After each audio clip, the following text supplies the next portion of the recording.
All right, May is Mental Health Awareness Month, so Dr. Laura Saunders is going to tackle different mental health issues. Yes, today we're talking about mental health and really what that means. We certainly talk about it a lot. Hi, Doc. Welcome. Happy Wednesday. Happy Wednesday to you, Karen Scott. So yes, May is Mental Health Awareness Month. So while we talk about these topics all the time, we're going to kind of break things down a little bit differently. And we're going to talk about like what mental health is, because we throw these terms around a lot, mental health and behavioral health or emotional health. But, you know, what is it, right? So it's a person's ability to fulfill really the key functions and roles in their lives. The ability to learn, the ability to feel, the ability to express emotions, both positive and negative emotions, and really, most importantly, the ability to manage stressors in their life and the relationships around them. And we have good functioning and not so good functioning. So that's the question, because especially I've noticed teens will throw this around from TikTok. Everyone's self-diagnosing with, oh, I have a mental illness. How do we know? Because just a lot of people, being human is tough. But does that mean you don't have good mental health?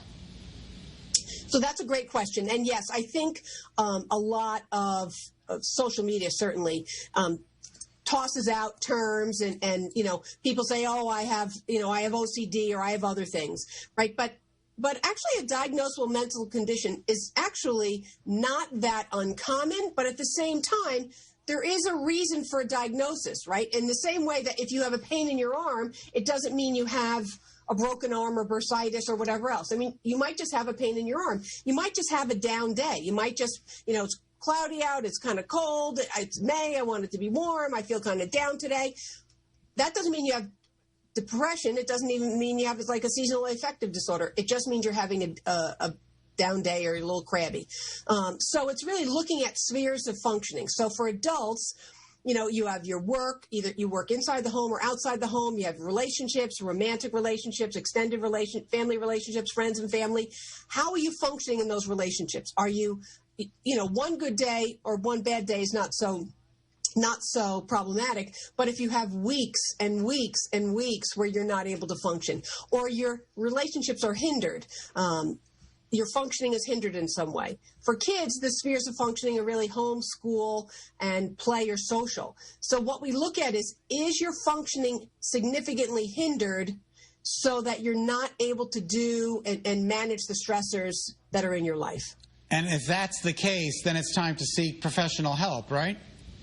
Yeah, I do like people to try, right? Try some coping skills, work on relaxation. There's things that you can do. Talk to a friend, talk to a family member, talk to your spouse, talk about these things, because actually there's a reason talk therapy is helpful. And I just had someone say this to me the other day, like, it's amazing when I say things out loud, I just organize them differently in my head. And I said, yeah, that's called therapy, or that's called a friendship, right? So sometimes talking about these things out loud, having someone to confide in, but if you're really struggling, absolutely seek professional help. Dr. Laura, Scott likes to talk about, we're just going to veer off topic a little bit. I'm wondering if him watching Gianni Versace is bad for his mental health, because... I mean, he's been having some functioning after he watches the show. So we need to talk about watching shows. I seriously did have problems functioning after watching that series. Right. And so, you know, what you say to yourself is, I watch this show every night. It makes me so distressed that I can't sleep, but yet I go back the next night and I continue to watch it. What is it about this self-punishment that seems to be unrelenting for me? So it is sort of looking at behaviors and saying, why do I continue to do this? It's like sometimes you have people like going to a drinking bender, and then they say, okay, I'm not going to drink again for the next 2 days. And the next day they go, and then they get drunk again. And they say, okay, tomorrow I'm definitely not going to do this, right? You engage in behaviors repeatedly that actually don't serve to help you. You have to look at it from a different angle, or at least talk about it with someone. Well, I'm not watching any more of it because it's over. The series is over. You finished it. And he just talked about it with you, so we're feeling much better. We're all set then. Things are better. All right. Well, we'll see you next week for more on this topic of mental health. Yep, we're going to talk about childhood mental disorders next week. Okay, sounds terrific. good. Thank you, Dr. Laura.